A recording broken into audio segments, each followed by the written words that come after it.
Wednesday edition of Box Seats. I'm your host, Frank Holder, here with the comedians known as Talon and Fig. You guys might have known these guys. They've been in comedy films, comedy specials, comedy TV shows, everything related to comedy. And now they are in something that we call a sports talk show, as you know, and that name is Box Seats. And let's get this thing started off right like I always do. I always start off with a COVID report. Today's COVID report is brought to you by nobody, but let me just say this. It's pretty serious to me, if you ask me, because the NFL is about to allow this upcoming season everybody back in the stands. And Talent, as we say all the time, the pandemic is not over, brother. It's not over, but, you know, people moving forward, it's over. What's your thought? I think that they're trying to get back to real life, man. I don't agree with it. I think it's too soon. But the powers that be that make the money make the decisions. Yeah, I agree with that part. Like, that's at the end of the day, that's where it goes to. Fig, what's your thoughts? There was a famous label that is no longer in existence, and I'd like to rename the people making these decisions to allow all of the stands back in stadiums, concerts, and arenas. I'd like to name the people making that decision Death Row.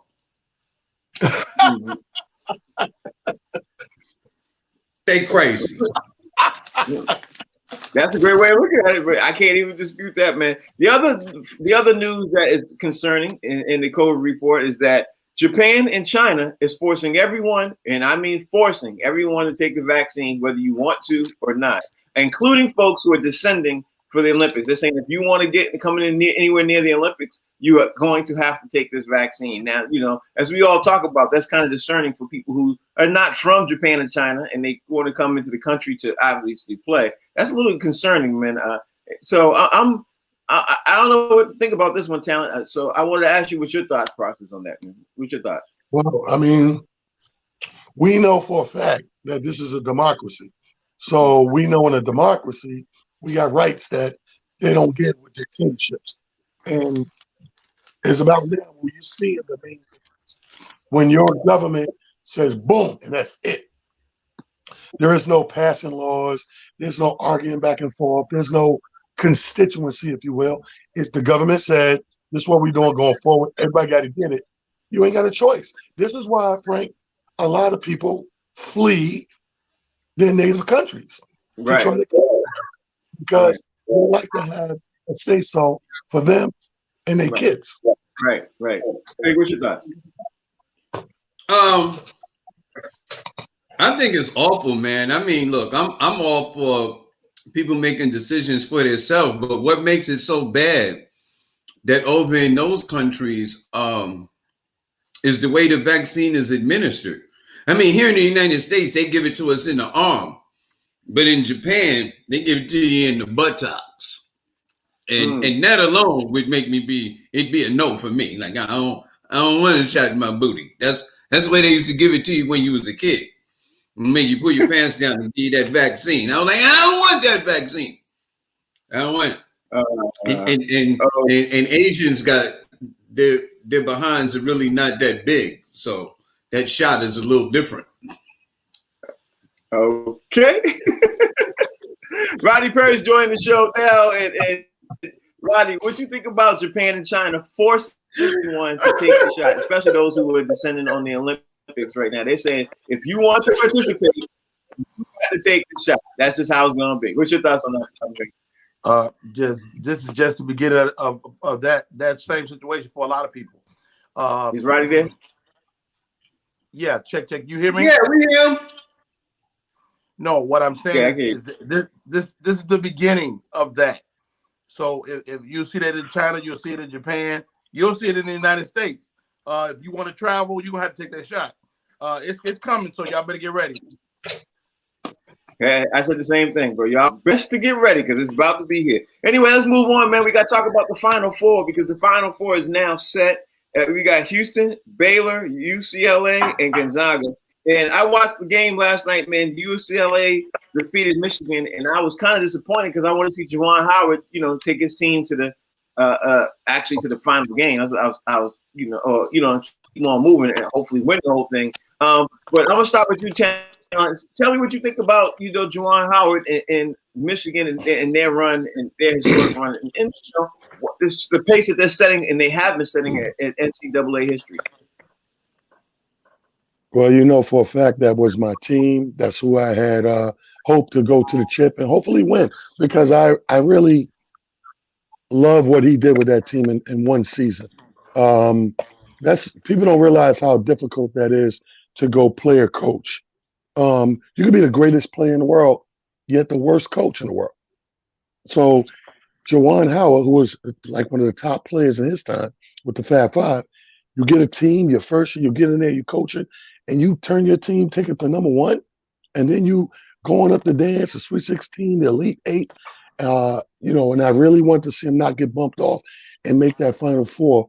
But I still think he needs all the praise he could get.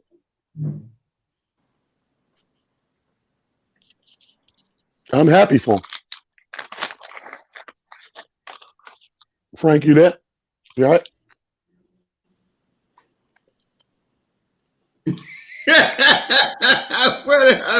Frank! Where the hell Frank go? I don't know. All right. Well, anyway, Frank got the clicker, so it's going to stay on me until right. But I really like what Juwan Howard is doing, and I know Fig was a fan. When you come back, let's be talking about another thing. I already heard you. That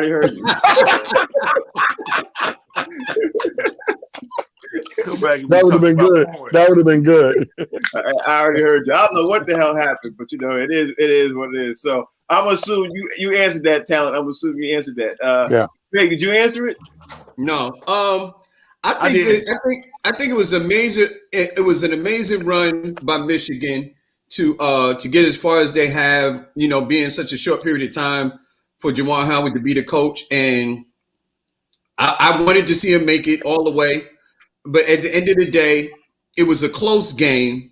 It was a good game, and I think they're only going to be better next year. I think he has some great players, rookie class coming in next year. So I expect to see them be able to make it again, man. But it was a great run for a second-year coach, and we're looking for great things for Michigan from here on out. Yeah, I agree with that one. Rodney Perryman, what's your thoughts on Juwan Howard, man? Well, look, I mean, they lost, okay, and nobody likes to lose, but they lost. We did think they were going to do better, but they were injured, and so they went into the tournament not 100%, and did really well to make it this far. So big ups to Juwan Howard and Michigan, and I think bigger and better things are coming for them. Yeah, what everybody's not talking about with Juwan Howard's team is they got the top 6 or 7 recruits coming out of high school to this year, the top 6 or 7 freshmen. And he's trying to bring back the Fab Five. You know what I mean? He wants to bring back a whole new version of Fab Five to play for Michigan. And what people are not talking about is those kids, those 6 or 7 kids who are coming out are supposed to be phenomenal. Like they're supposed to be some of the best high school kids come out in the last 10 years. So it'd be really interesting to see what Juwan Howard does with that team. Now let's move on to a topic I don't really want to talk about. I'm gonna be honest with y'all. I'm sick and tired of talking about Deshaun Watson. I'm just gonna put it out there. I'm sick and tired of talking about it. But again, two more people stepped forward. Now there's 21 cases. And here's the interesting thing about Deshaun Watson. He supposedly tried to unsend messages in Instagram, and his people supposedly tried to contact the plaintiffs, which is what the plaintiffs are saying. Now, since the lawsuit dropped, Deshaun Watson and his attorney is saying that they never once went to Instagram and deleted anything, and they supposedly said that they can definitely prove all of this. I don't understand what's going on with this whole case right now. It's getting to the point of ridiculousness. One attorney is representing 21 women. All the red flags are jumping off to me, bro. And then now you hear 2 more women come join the case. I don't know if it's a complete smear campaign. I don't understand this, Talent. Talk to me, brother. Talent, can't hear you, bro. Tit for tat, people. Like I said, when you get to these type of cases, that are less criminal and more demeaning of character, they're going to stay in the news, stay going back and forth. This one's going to say that one, that, because they're trying to build up in public opinion. Everyone's trying to win over the public. So right now it's going to be rumor and innuendo. Oh, we heard this, and he did this to them. There's going to be a lot of that until you get down to the nitty gritty of whether I pay you off or we go to a case or a trial in court. This is going to continue. I'm sorry, Frank. Yeah, I absolutely hate it. What's your thoughts on this, Vic? I think it's character assassination because it just smells really bad. And the one thing is that no matter what happens, when this is all said and done, if he gets off or finds out to be innocent, whatever, what have you, he will never be able to get his name and his reputation back. And this is like a war tactic that has been used against the Black community for a lot of times. It's called propaganda. And that's why our people fight so hard to have a positive imagery in media, whether it be television, movies, and what have you, where we're being portrayed in a good light. Because as long as people are able to portray you negatively without any repercussions, it will always have a residue effect on you after the fact. And that's quite possibly why police get away with murdering Black people so often, because the public sees us as deviant, because that is the imagery that has been portrayed about us so much. Okay, Roddy, let me bring you in on this conversation and just add one more thing that I didn't say opening before I asked Talent and Fig. Deshaun Watson's camp said they are uncomfortable with dealing with any of their stuff to talking to the Houston Police Department. That says volumes, Rodney Perry, volumes. What's your thoughts? Yeah, I'm reading the story as you guys were going through it, man, and it's really this is the scary part. If they can pull out, like, this stuff doesn't have to be substantiated. If they get 3 or 4 more people to say file cases, then it makes this young man look guilty. And so the scary thing is that none of this has to ever be actually like real, you know. And I hesitate to bring up the Bill Cosby matter, but it makes me think of it. And no offense to any women out there, because once you become one thing we haven't seen in this case is the word rape. Mm-hmm. Rape is not in this case. And so once you inject certain words, it's even more powerful. So what's in his favor now is his behavior is quote unquote inappropriate. The minute if this ever turns to rape, that young man is in big time serious trouble, whether he did it or not. And I think Big spoke to that, and so did Talent. This is scary, man. This has to be scary for him. And it's all about, and I think Fig alluded to it, assassination of character. Yeah. Right? Like, as long as your character is above reproach, and this is a note for all men, everybody listening, you have to maintain your character. Like, how people see you. Like, you have to maintain that thing when it don't matter. Like, right now, when you're just a regular person, a regular dude, you got to be above reproach now. Because if something like this happens, somebody got to come to bat for you and say, no, not my dude. My dude don't do that. And the funny thing is it's a whole bunch of these cases, but it's all about the whole word that everybody's using is misappropriate conduct. That's the height of the whole thing. You're not going to see rape. You're not going to see allegations of anything more. It's all misappropriate conduct. But people, like you alluded to, Rodney Perry, people aren't reading the details. They're just seeing the headline. And that's character assassination, if you ask me. No, what I'm saying, if this turns to word, yes, I agree. Day. No, I agree with you. But I'm just saying, and along the lines of what you're saying, I'm just adding on to that, to saying that people, you know, we're in the world where it's, you know, people are talking fast and not reading They're not reading the details. All they're saying is Deshaun Watson, 2 more women come step forward. They're not reading the details saying it's misappropriate conduct. Basically, 21 women are saying that his towel fell off and they saw his penis. So should he lose his job? Should criminal charges be filed against him on this? Like, are we really talking listen. Go ahead, all I'm saying is, like, listen, if you're a single man that likes massages, if a woman comes over to give you a massage, it don't matter how many bottles of lotion you have in the room when she shows up, it's not inappropriate. Okay. Anybody going to have a rebuttal for that? I don't know what it means. Let Fig have that. 99 bottles of lotion on the wall, 99 bottles of lotion. If one of those bottles should happen to fall, 98 bottles of lotion on the wall. Yeah, he's crazy. I can't believe y'all. He's crazy. I believe the Deshaun Watson case with just one simple thing, man. I hope the brother doesn't, obviously I hope he didn't do it, but I also hope he doesn't lose his job or get kicked out of the league for something that's just misappropriate conduct, which it sounds like Houston management ownership.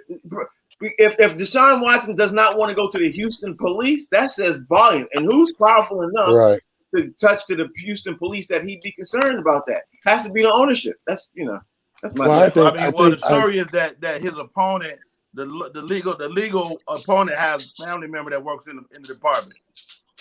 Yeah. Okay. Yeah. I mean, I wouldn't. It's Texas. I wouldn't trust anything. Yeah. I want to get the hell, but I think everyone's in cahoots at that level. I want to get out of there. Bro, you can't. You literally can't. There's nothing you can do about that. But let's talk about the NBA, because I want to talk about NBA. I want to talk about the NFL. I want to talk about major. I got some things I want to talk to you about today if we have the time. So I'm jumping into the NBA today. I woke up this morning and saw Marcus Cousins is having a conversation. I said Deshaun Cousins.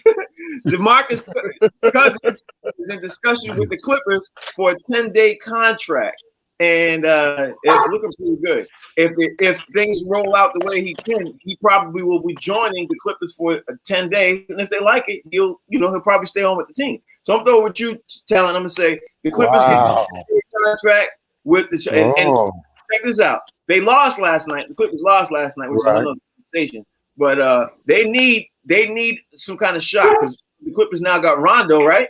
And now they got DeMarcus Cousins, right? So what do you think about this? What do you think about this? I like it. I think you give him 10 days to see what he got. I think he wins them over in those 10 days. I think he becomes a part of the team. And they're one of those teams where they just need those what do you call them, role players. I think DeMarcus will become just a big role player. He comes in there, gives you a little bit here and there, little spurts, and I think they're gonna rock out with him. I think 10 days is more than enough for him to win them over. I guarantee you. Yeah, I think he's gonna be on the roster for the rest of the year. What do you think? Hey man, I'll tell you like this: if they let DeMarcus play his game, leave it alone, and they give him the ball down low, he's gonna be a monster. DeMarcus Cousins, before the injuries and stuff like that, was known as possibly the best center in the NBA. He was unstoppable. In the paint, he could shoot jumpers, possibly knock down a few threes. If he's healthy, he's a handful, he's a load, and he's basically unstoppable. Yeah. Rodney Prey, what you think? If his knees can hold up for 10 days, that's going to be good. Okay, it's a reason they always get a 10-day contract. You used to be somebody. We'll give you a shot. We like you. You're a good human being. We like you, dog. Right. Boogie, we like Boogie. But can he still play? Is he still an NBA caliber great? I don't know. But that's what I think about. That's what I think about this whole thing. When I said the Clippers are in position to put some pieces together as role players. When you put these little role player pieces together, anybody that played ball know that, like in your younger years, you up and down that court. Get all 48 minutes. I don't give a damn, blah, blah, blah. Now, as you get older, you go from 40-something to 30-something minutes. Then you get older, you go from 30-something to 20-something minutes. You bring Boogie in there, and he's coming in at 8 to 7 minute spurts, 2 or 3 times a game. I think you get a real productive role player. Yeah. And he did quite well when he was in Houston too. Let's not leave that out. This year in Houston, he was doing pretty good. Yeah. But can we talk about how talent always bring up his career? Ain't nobody gonna bring that up? Nobody? No, not his comedy career. No. I'm talking about his basketball career. Hey. Talent. You know, when you a player. I'm like, when did talent play in the NBA? Hey, you know what? I'm glad y'all brought that up, man. It's tough being an NBA superstar like myself. I'm glad y'all brought that up. When did you have his career? I know you've been telling jokes 30 years. But Rodney, talent has had a career because he's been in the movies. Talent has had a comedy career. See, but hold up, Rodney, that's where you make a mistake. Once you play sports in a movie, you're that guy. Yeah, he plays sports in the movie. Yeah, You'll be young forever. He's timeless. Anybody who want to watch Above the Rim, they're going to see talent. You might not see him long, but man. It's talent and Michael Jackson daddy. Yo, look, I'm gonna top it off with this. It's butter, baby. It's like butter, baby. All right. Speaking of players who could be has-beens and might be still something today, Al Horford is sitting on the bench. We talked about him a couple of days ago. We talked about how, he's sitting on the bench and he's dwindling away with that huge contract. I found out last night that Al Horford could literally end up on Denver because Denver is behind the scenes trying to add him to their roster. Now, Denver man. Think about Al Horford possibly joining Denver Nuggets because we see Denver even won again last night. What you think, Talon? I was about to say go to Fig. Fig got real loud and excited. But if that happens, wow. Oh boy. Denver, bro. Denver's already there to me. You add Al Horford to Denver? Let me tell you something. It might be a wrap in the West for a minute. It's gonna take 2-3 seasons for people to look at that, regroup, and battle that. That's a real battle cat. Al Horford on this Denver team right now, I got 2 words for me. Well, 3 words. Show me the bookie. I got money on that. Show me the bookie. I just play basketball. What's your thought? Yo, man, Al Horford is, I love Al, man. Knock down 3-pointers, mid-range, can pass the ball, real good to great defender. Add it to a team like Denver, it'll shore up their defense with a veteran like Al Horford. They added Gordon to that team. And the other player that I couldn't remember, they added JaVale McGee to that team also. So now imagine JaVale McGee and Al Horford shoring up your back line, for a few minutes coming off the bench and stuff like that, man. It's going to be very difficult to get to the basket. And only a team that is proficient in knocking down outside shots is going to be able to give that team a problem. Now add to the fact that they got Murray on that team. Denver is just like a problem. Yeah, don't forget about Aaron Gordon. Aaron Gordon, he's a problem now. He's gonna be a problem. Him and Jamal Murray, man. And if Al Horford comes up there, he's gonna have something to prove. You know what I mean? He's gonna prove a lot to certain people. I don't know what's going on with Al Horford, but Rodney, what you think, man?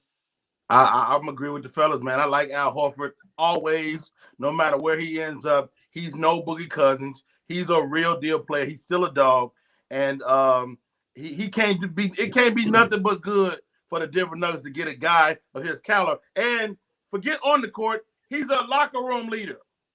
Mm-hmm. Yes, sir. He's a locker room leader, and that's what they need out there. You got them young boys running up and down, hype. They need a locker room leader. They need talent. Yeah. See what talent can do. Talent, what you do?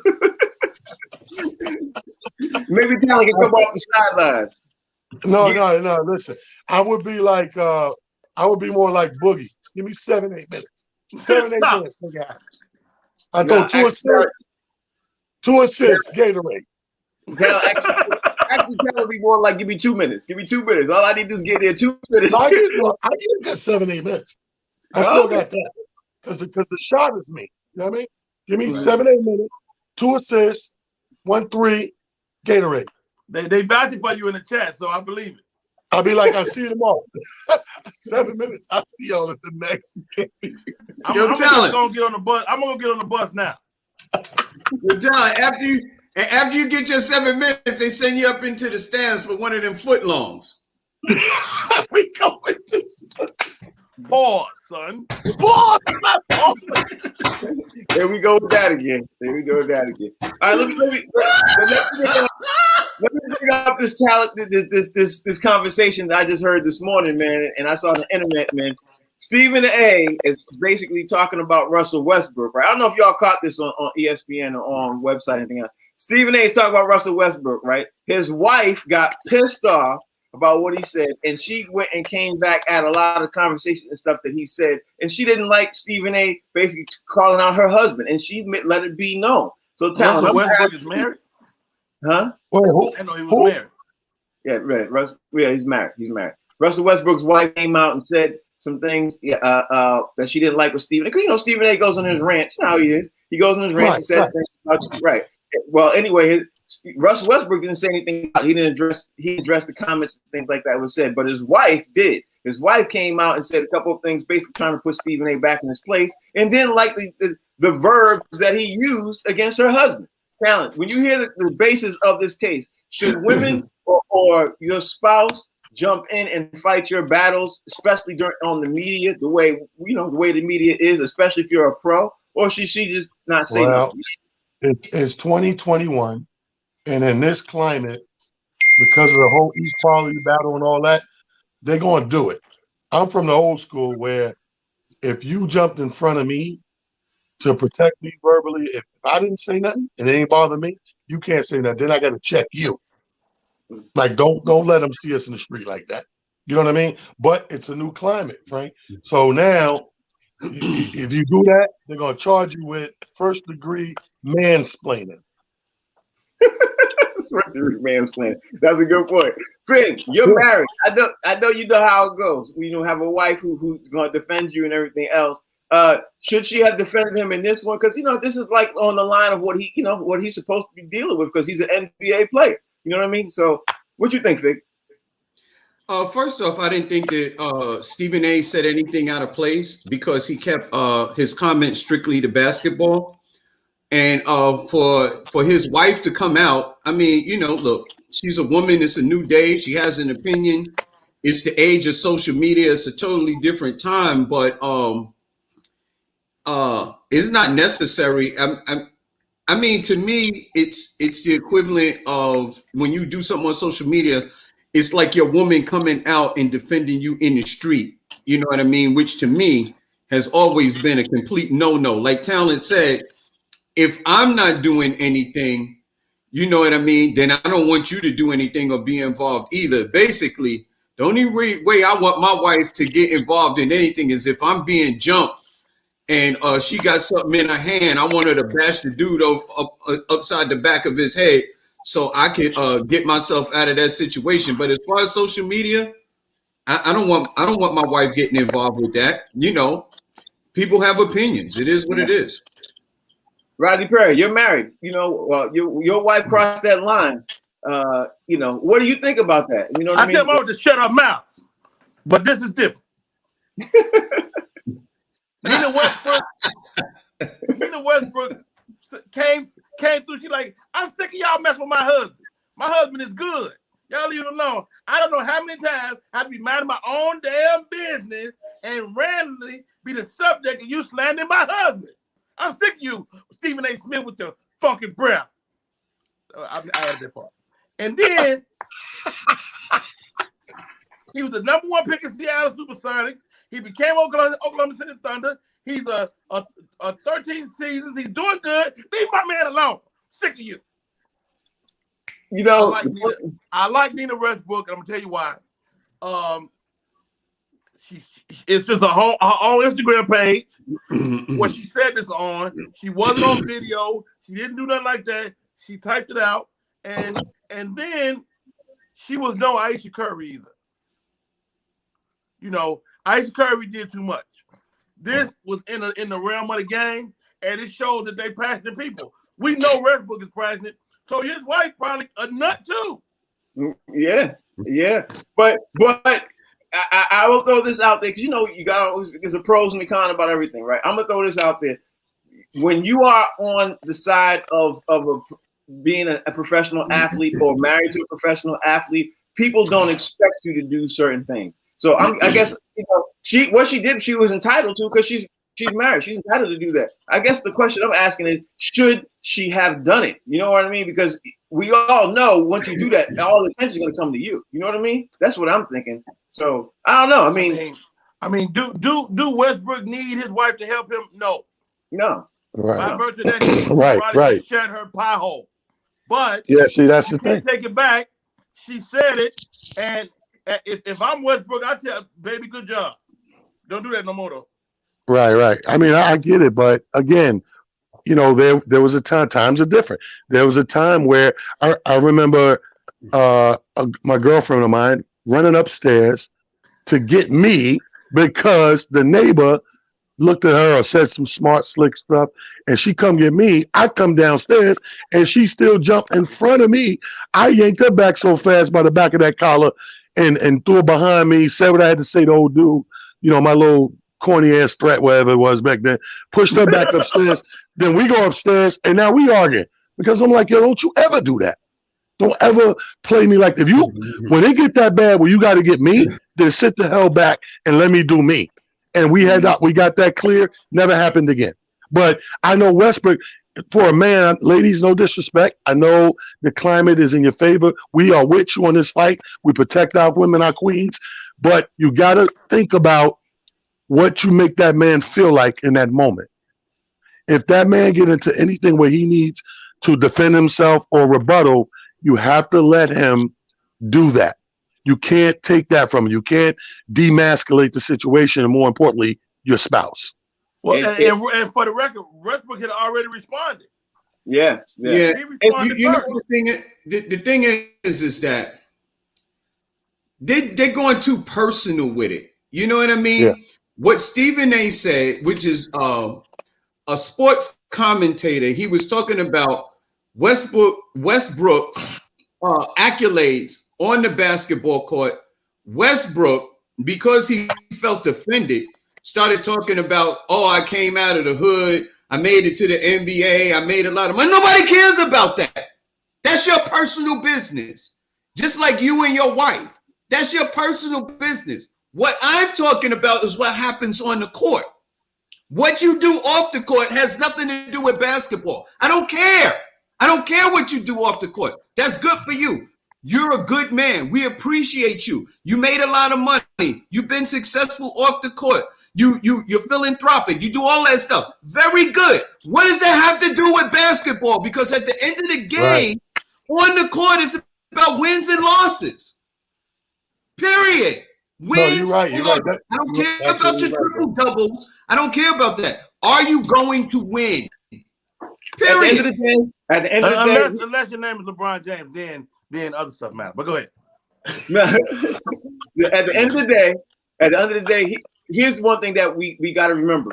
Stephen A. was not wrong. Everything he said was his job. He wasn't bad. You know what I mean? You might not. The thing is Russell was upset because he didn't like what he said. His wife was upset because he was in the line of his job. I'm saying he was in the line of his job. He didn't step out of bounds with saying, tell me what he said was wrong. You know what I mean? Okay, let's look at it though. If you're Westbrook, you feel like this dude is coming for you all the time. So now we can't look at this as an isolated comment. Westbrook is like, why are you coming to me again? I'm playing great. We on a team that might make the playoffs this year. How dare you do I'm just getting into my own. I'm feeling good on this team, and now you fuck with me. Fuck you, Stephen A. Smith. Yeah, that's emotional right there. That to me, that's emotional. He's an emotional guy. Wait. I understand. But when do you allow, your emotions get involved in something? But if I'm coming after you, it's not like I'm making stuff up. I'm only talking about what you did on the court, and you continue to do the same thing over and over and over again ever since you got into the league. You played with some of the greatest players of your era, and you haven't been able to do anything. And 9 times out of 10, it's your fault because you took too many shots with KD. You take 3-pointers and you're not a good 3-point user, a 3-point shooter. You handle the ball, but you got so many turnovers. Listen, it's the same thing over and over and over again. So if I keep saying the same thing over and over again, but you keep doing it, how you going to get mad at me because I point out the stuff that you keep doing? Russell Westbrook is a great player. He is probably the most ferocious player of this era. He is a dog's dog. Sometimes I'm looking to give Russell Westbrook all my top dogs, but his team keeps losing. The time that he goes off and wins, he will definitely make my top dog, because if there's anybody in this NBA that's a dog, it's definitely Russell Westbrook. But he's also a head case. And that's why people keep talking about him. It's like, yo, man, you too good for this, Russell. And that's why people talk about him. No, people also talk about him because they recognize when they say something about him, it affects him. You know what I mean? That's the big thing. You know what I mean? You can talk about people, and if it don't affect you, it'll stop. You know what I mean? But if you, Fig, you know this. If you talk about somebody, everything you said was right. But if you talk about somebody, you got to add this too. You talk about somebody, and they know their words hurt you, they're going to keep doing it. That's the thing. They're going to keep doing it. And they got it. Hey, because the truth hurts. If it was a lie, you can let it roll off your back. The guy's an emotional guy. He's never going to do that. He's never not going to respond. He's that guy. And how about this? His wife is that girl. So no doubt. What I suggest, Stephen A. Smith, Fig, and Talent, and Frank, if you're running it to Westbrook, apologize. I ain't said nothing about him, so I ain't saying that. All I'm saying is, I don't know. I said the name I said. No, here's the thing. Let me say this in closing. In closing on Westbrook, we know better because we're comedians, and we know that the audience, the commentators are the audience. It happens to us every gig. Somebody in that audience are like sharks, and they're looking for a weakness in you that they can exploit. And Frank is right. If they see you getting riled up and taking it to heart and personal, it's going to be more of it. Yeah, it won't stop. It won't stop at all. Now, let me just move on and continue on moving on with something else that is going to be something that can make you go on. Like Lou Williams was extremely upset that he got traded from the Clippers, right? Extremely. So when he gets traded to the Clippers, he decides that he literally started the paperwork for his retirement. He was about to retire. So Talent, when you hear Lou Williams was literally a slither away of retiring, a slither away of retiring, when he got traded back to Atlanta, what's the first thought that comes to your mind, Talent? Bullshit. Okay. That's the first word that comes to my mind.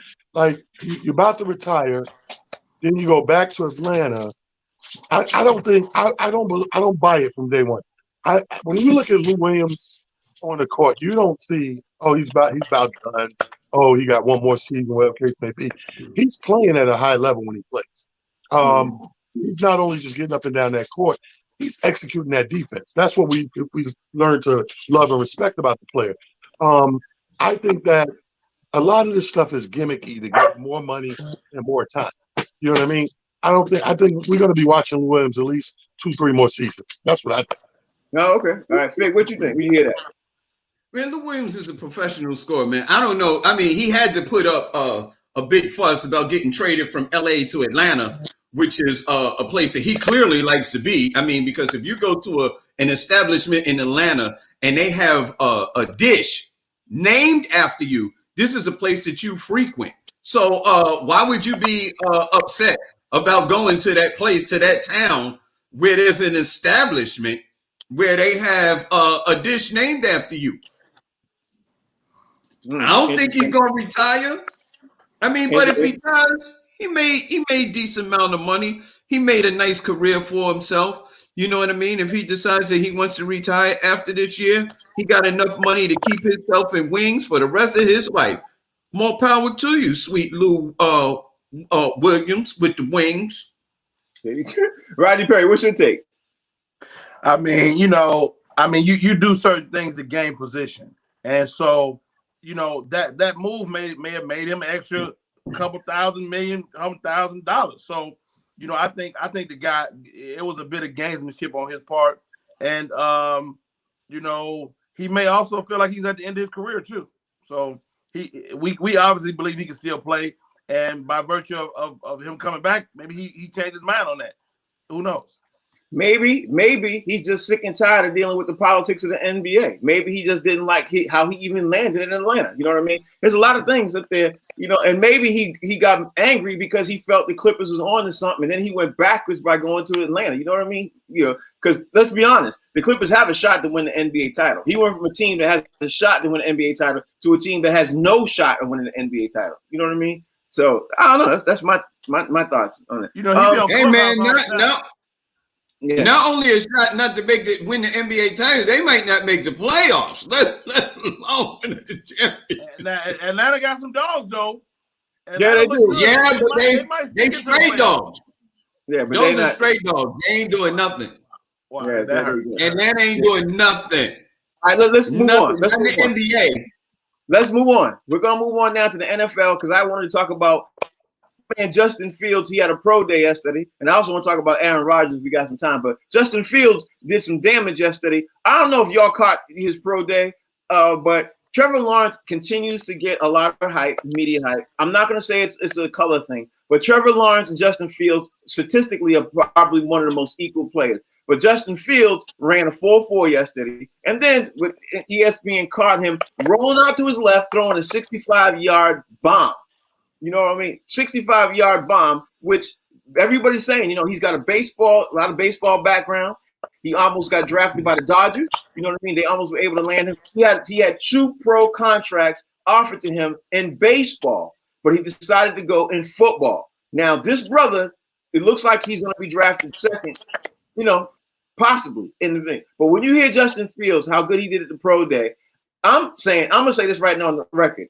If Urban Meyers went to his camp. Urban Meyers and him obviously have a relationship. I'm going to say this. I think Urban Meyers could probably shock the world and draft Justin Fields #1 because they already have a relationship from college. You know what I mean? And maybe Urban Meyer might not be so impressed with Trevor Lawrence because Trevor Lawrence can't run as fast. He could throw just as well. But Justin Fields could throw and run and roll out to his left and his right. So that's my little Pelican brief for today, Rodney Perry. But I'm going to start with you, Talent. See what your thoughts about everything I just said about Justin Fields. No, that's not a bad brief. It's not a bad brief at all. I can see that happening. You got your top 2 guys, and if he's showing out, you know what I mean. You may look at it. Always breaks down to what you want your quarterback vision to be too. You know what I mean. A lot of these guys want these players that they sign up for the arm, as opposed to the mobility. You know what I mean? But hey, that's not a bad breed, Frank. I might inch towards what you're saying. I might believe that. I can see that. I can see that. Yep. Urban Meyer, I can see that. That's a hell of a Pelican breed, brother. All right. What's opposite? What's opposite of a Pelican breed? And I'm gonna say Fig. Pigeon brief. Minority. Ooh. I like that. Fig, what do you think? Because right now Justin Fields is being compared to my man out of Kansas City, man. That's what's happening right now. So what do you think? Patrick Mahomes? Yeah. Yeah, man. Well, here's the thing, man. I just like to give a shout out to Kim Fields' little brother Justin for making it this far. And it's if he goes #2, which is the Jets, he's going to need to be able to run 4.4 because it don't seem like they're going to put any weapons around him, and he's going to need some escapability. So the fact that he can run 4.4, if they don't get him an offensive line to help him out, he's going to need every bit of that speed to stay healthy. So, it is what it is if they pick him. But I saw his Columbine. He ran 4.44, which is blistering speed. He's a big man, and he can throw the ball. Yeah, 4.4. Yeah. No, Rodney laughing. 4.45. Rodney heard Columbine. Columbine. So, yeah, we heard Columbine. Huh? We heard Columbine. It's Combine. But Rodney, go ahead, man. You Columbine? Yeah, I was thinking about the Combine.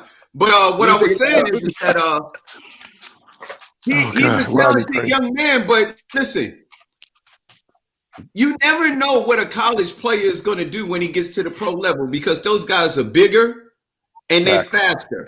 Those defensive players are 250 to 300 pounds, and they run fast too. They run like, they run 4.5, 4.6. You know what I mean? Those guys can catch up with you. So it is what it is. I mean, the guy that you got is really good.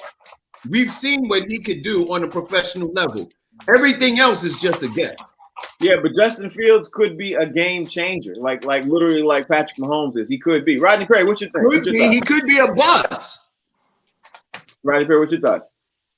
I mean, I'm looking at this guy's pro day right here on my screen. He looks fantastic. His ball is coming out with zip. I mean, he's running. His ball is coming out with zip. He's running. He got, like you said, got the 4.4. He could be a game changer or not. We don't know. I mean, to me, it's about the organization you end up on too. So you can take a great kid, put him in the wrong organization, and you end up with that guy that was in Washington D.C. That was real good for one season. You know, so RG3 was super hot for one season. And his skills didn't diminish. The team just wasn't as good, the organization. So he needs to be in a great place. And maybe the Jets. Maybe the scary thing is you never know where you're gonna go. But I will agree with you, Rodney Perry. It depends on the QB. The QB has to go to a program that he adjusts to really quickly. You know what I mean? You can't put certain QBs. And how about this? We looking at this kid, but Tom Brady was what, in the second round? Sixth round. Sixth round, last pick. Sixth round, last pick.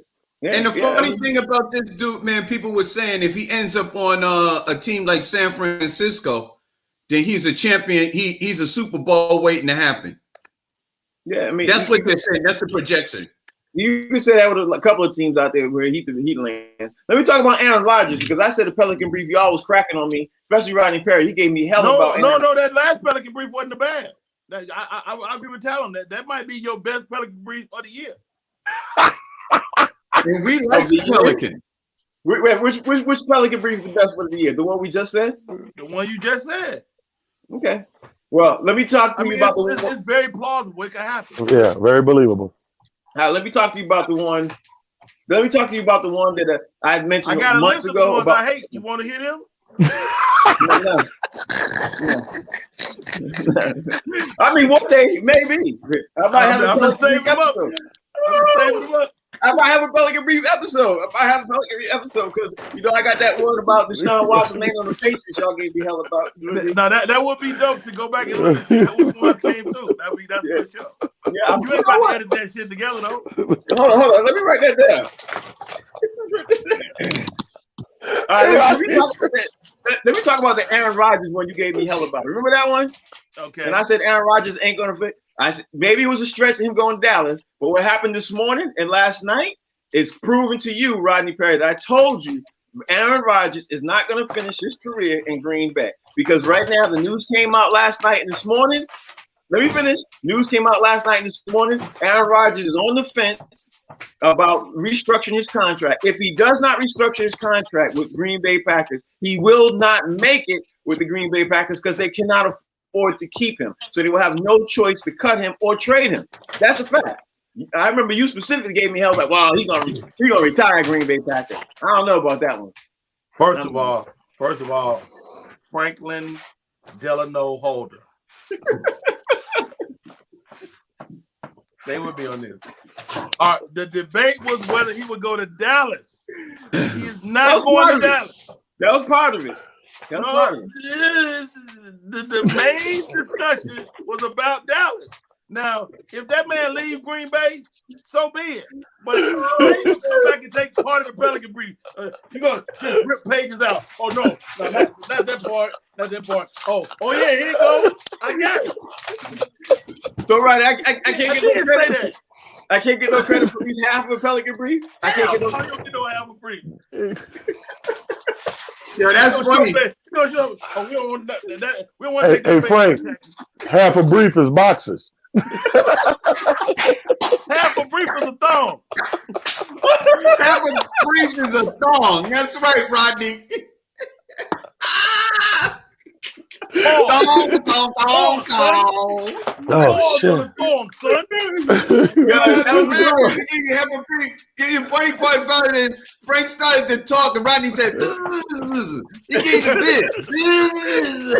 Yeah, he did the Chris Tucker thing. Yo. Great show today, guys. Oh my God. Hilarious. I'm here. Go home, man. Go back to work, man. Stop talking trash. We're talking trash. Tell him go back to work, man. Hey, Talent, text him. Let's go back to work. Stop talking trash. All right, y'all. That's the show, man. We gotta wrap this up because if I ask any questions, I got Red Book's wife calling in. Y'all want to talk to her?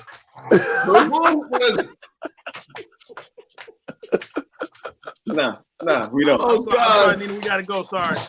Yo, that's hilarious, yo. Tell everybody out there how they can follow you. Hey, everybody. Twitter at It's Just Comedy. Instagram, Talent the Comedian.